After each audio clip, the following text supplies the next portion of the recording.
എത്ര വളരാത്ത മുടി നല്ല ഉള്ളോട് നീളത്തിൽ വളരാനും നമ്മുടെ താരൻ പൂർണ്ണമായി മാറ്റിയെടുക്കാനും മുടി നന്നായിട്ട് വളരാനും പറ്റിയ ഒരു അടിപൊളി ടിപ്പാണ്. വീഡിയോ സ്കിപ്പ് ചെയ്യാതെ ഫുള്ളായിട്ട് എല്ലാവരും കാണണേ. അപ്പോൾ നമുക്ക് വേണ്ട മെയിനായിട്ടുള്ള ഇൻഗ്രീഡിയൻറ്റ് പപ്പായ ഇലയാണ്. പപ്പായ ഇലയിൽ ആൻറ്റി ബാക്ടീരിയൽ, ആൻറ്റി ഫംഗൽ മറ്റ് നിരവധി ഗുണങ്ങൾ അടങ്ങിയിരിക്കുന്നത് കൊണ്ട് നമ്മുടെ താരൻ, മുടി കൊഴിച്ചിൽ, മുടി പൊട്ടിപ്പോകുന്നത് തടയാനും തലയിലുണ്ടാകുന്ന താരൻ കാരണം ഉണ്ടാകുന്ന ചൊറിച്ചിലുണ്ടല്ലോ അവയൊക്കെ മാറി മുടി നല്ല ആരോഗ്യത്തോടെ വളരാൻ പപ്പായ ഇല വളരെ നല്ലതാണ്. അപ്പോൾ നമുക്കതിൻ്റെ ആ ഒരു തളിരില നമുക്ക് കുറച്ച് എടുക്കാം. ഇപ്പോൾ പലപ്പോഴും ഇന്ന് പലരും കെമിക്കലുകളായിട്ടുള്ള ഓരോന്നും മേടിച്ച് തലമുടിയിൽ തേക്കുകയാണ് ചെയ്യുന്നത്. അങ്ങനെയൊക്കെ മേടിച്ച് തേച്ച് കഴിഞ്ഞാൽ മുടി കൊഴിച്ചിൽ കൂടത്തേ ഉള്ളൂ, നമ്മുടെ മുടി കാലക്രമേണ നരച്ചു പോകത്തേ ഉള്ളൂ. അപ്പോൾ അത് എപ്പോഴും നമ്മൾ പ്രകൃതിയിലുള്ള കാര്യങ്ങൾ ചെയ്യുന്നതാണ് ഏറ്റവും നല്ലത്. അപ്പോൾ എൻ്റെ ചാനലിൽ കൂടുതലായിട്ട് ഹെയർ കെയർ ടിപ്പാണ് ഉള്ളത്. അപ്പോൾ നിങ്ങൾക്ക് ഷോർട്സ് വീഡിയോ ഒക്കെ ഞാൻ ഒത്തിരി ഇട്ടിട്ടുണ്ട്. അപ്പോൾ അതൊക്കെ കാണാത്തവരൊന്ന് കണ്ട് അതുപോലെ മുടിയിലൊന്ന് ചെയ്യുക, നന്നായിട്ട് മുടി വളരുവേ. ഇനി നമുക്ക് വേണ്ടത് തുളസിയുടെ ഇലയാണ്. അപ്പോൾ ഞാൻ കുറച്ച് തുളസി ഇല എടുക്കുകയാണ്. തുളസി ഇലയും നമ്മുടെ മുടി വളർച്ചയ്ക്ക് വളരെ നല്ലതാണ്. അപ്പം ഞാൻ ഇതുപോലെ ഇങ്ങനെ നാച്ചുറലായിട്ടുള്ള കാര്യങ്ങൾ എൻ്റെ മുടിയിൽ തേക്കത്തുള്ളൂ. ഞാൻ ഒരു കെമിക്കലായിട്ടുള്ള ഒന്നും തന്നെ എൻ്റെ മുടിയിൽ തേക്കത്തില്ല. പാക്കുകളും പിന്നെ കാച്ചിയ എണ്ണയും ഒക്കെയാണ് ഞാൻ തേക്കുന്നത്. അപ്പോൾ ഞാൻ തേച്ച് എനിക്ക് റിസൾട്ട് കാണുന്ന ഓരോ കാര്യങ്ങളുമാണ് എൻ്റെ കൂട്ടുകാരുമായിട്ട് ഞാൻ ഷെയർ ചെയ്യുന്നത്. അല്ലാതെ ഒരു കെമിക്കലുകളോ ഒരു സൈഡ് എഫക്റ്റുകളോ ഒന്നും തന്നെ ഉള്ള കാര്യങ്ങൾ ഞാൻ എൻ്റെ ചാനലിൽ ഒരു വീഡിയോസും ഇട്ടിട്ടില്ല. ഇനി നമുക്ക് വേണ്ടത് പനിക്കൂർക്കയുടെ ഇലയാണ്. ഇന്ന് പലരും ചിന്തിക്കുന്നത് പനിക്കൂർക്കയുടെ ഇല പനി മാറ്റാൻ വേണ്ടിയിട്ട് ഉള്ളതാണ്. പനി മാറ്റാൻ വേണ്ടിയിട്ട് മാത്രമല്ല, നമ്മുടെ മുടി വളർച്ചയ്ക്ക് വളരെ നല്ലതാണ്. മുടി അകാലനര തടയാനൊക്കെ വളരെ നല്ലതാണ്. മുടി നല്ല കറുപ്പോട് വളരും. അപ്പോൾ ഞാൻ കുറച്ച് പനിക്കൂർക്കയുടെ ഇല എടുത്തിട്ടുണ്ട്. അങ്ങനെ ഞാൻ ഇല എടുത്തിട്ട് ഇങ്ങനെ വരുന്ന വഴിക്ക് കണ്ടതാണ് നമ്മുടെ സാമ്പാർ ചീര.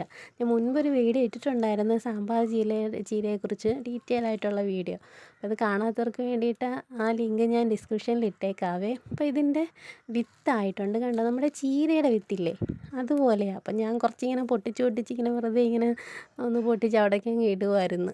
അപ്പോൾ ഇത് വളരെ നല്ലതാണ്. ഇത് തോരൻ വെച്ച് കഴിക്കാനും നമ്മുടെ സാമ്പാർ ഉണ്ടാക്കി കഴിക്കാനും ഈ ചീര വളരെ നല്ലതാണ്. അപ്പോൾ നിങ്ങളുടെ പറമ്പിലൊക്കെ ഉണ്ടെങ്കിൽ നശിപ്പിച്ച് കളയല്ലേ, അതെടുത്ത് നമ്മൾ ഓരോ കറിയാക്കി കഴിക്കാം. നമ്മുടെ ആരോഗ്യത്തിന് വളരെ നല്ലതാണ് ഈ സാമ്പാർ ചീര. ഒരുപാട് ഗുണങ്ങളുണ്ട് സാമ്പാർ ചീര.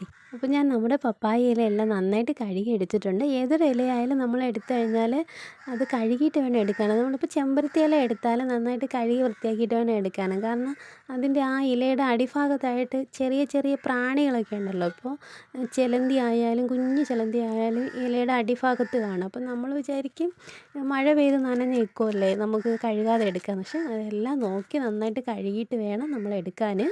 ഇനി നമുക്കിതുപോലെ ഒന്ന് ഇത് കട്ട് ചെയ്ത് ഇട്ട് കൊടുക്കാം. അപ്പോൾ ആദ്യമായിട്ട് ആരെങ്കിലും എൻ്റെ ചാനൽ കാണുവാണെങ്കിൽ വീഡിയോ ഫുള്ള് കണ്ടു നോക്കുക. വീഡിയോ ഇഷ്ടമാവുകയാണെങ്കിൽ നിങ്ങളൊന്ന് സബ്സ്ക്രൈബ് ചെയ്ത് തൊട്ടടുത്തുള്ള ആ ബെൽ ബട്ടൺ ഒന്ന് എനേബിൾ ചെയ്യുക. എന്നാലും ഞാൻ ഇതുപോലത്തുള്ള വീഡിയോസൊക്കെ ഇടുമ്പോൾ നിങ്ങൾക്ക് നോട്ടിഫിക്കേഷനായിട്ട് കിട്ടത്തുള്ളൂ. വീഡിയോസ് എല്ലാം മിസ് ചെയ്ത് കാണാനും പറ്റത്തുള്ളൂ. അപ്പോൾ അതേ നമുക്കിതെല്ലാം ഇതുപോലെ ഇട്ട് കൊടുത്തിട്ട് ഇനി ഞാനിതിലേക്ക് തേയിലയാണ് ചേർത്ത് കൊടുത്തിരിക്കുന്നത്.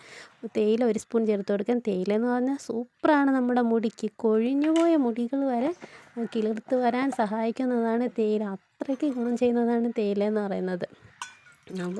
അപ്പോൾ തേയിലയോടെ ഇട്ട് കൊടുത്തിട്ട് ഇനി നമുക്കിതിലേക്ക് ഒരു 2 കപ്പ്, ഇതിലൊരു 2 കപ്പ് വെള്ളം ഒഴിച്ചു കൊടുക്കുക. ഇനി 2 കപ്പ് വെള്ളം 1 കപ്പ് വെള്ളം ആകുന്നത് വരെ നമുക്ക് ഗ്യാസിൽ വെച്ച് ഇതൊന്ന് തിളപ്പിച്ചെടുക്കാൻ വേണ്ടിയിട്ടാണ്. ഞാൻ ഒത്തിരി നാളുകൊണ്ട് ഈ ലോങ് വീഡിയോസ് ചെയ്യുന്നില്ല. ചെയ്യാത്ത കാരണം എന്ന് വെച്ചാൽ എൻ്റെ മൊബൈലിൻ്റെ സ്റ്റാൻഡ് ഒടിഞ്ഞു. പിന്നെ ഒരു പാട്ട എടുത്ത് വെച്ചിട്ട് അതിൻ്റെ മുകളിലായിട്ട് ക്യാമറ താഴത്തേക്ക് കാണത്തക്ക രീതിയിൽ വെച്ചിട്ടാണ് ഞാൻ വീഡിയോസ് എടുക്കുന്നത്. പിന്നെ ഷോർട്സ് വീഡിയോ ആണ് കൂടുതലും ഇടുന്നത്. അപ്പോൾ ഇത് ഗ്യാസിൽ വെച്ച് ലോ ഫ്ലെയിമിൽ ഇത് നന്നായിട്ടൊന്ന് തിളച്ച് അതൊന്ന് വറ്റി അത് തണുത്തതിന് ശേഷം നമുക്കൊരു അരിപ്പ വെച്ച് അരിച്ചെടുത്തിട്ട് നിങ്ങൾ ഏത് ഹെയർ ഓയിലാണോ തേക്കുന്നത് ആ ഓയിൽ ആദ്യം നമ്മുടെ തലയോട്ടിയിലൊക്കെ തേക്കുക.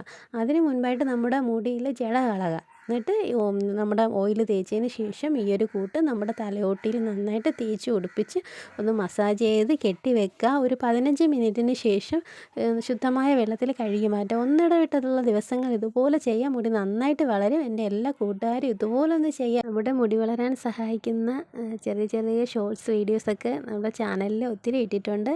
അതൊക്കെ പോയി കാണുക, അതുപോലെ ചെയ്യുക. എന്നിട്ട് നിങ്ങളുടെ അഭിപ്രായങ്ങൾ എന്ത് തന്നെയായാലും കമൻറ്റ് ബോക്സിൽ കമൻറ്റായി അറിയിക്കുക. വീഡിയോ ഇഷ്ടമെങ്കിൽ ലൈക്ക് ചെയ്യാനും ഷെയർ ചെയ്യാനും കമൻറ്റ് ചെയ്യാനും മറക്കല്ലേ. അടുത്ത വീഡിയോയുമായിട്ട് കാണാം. Thank you.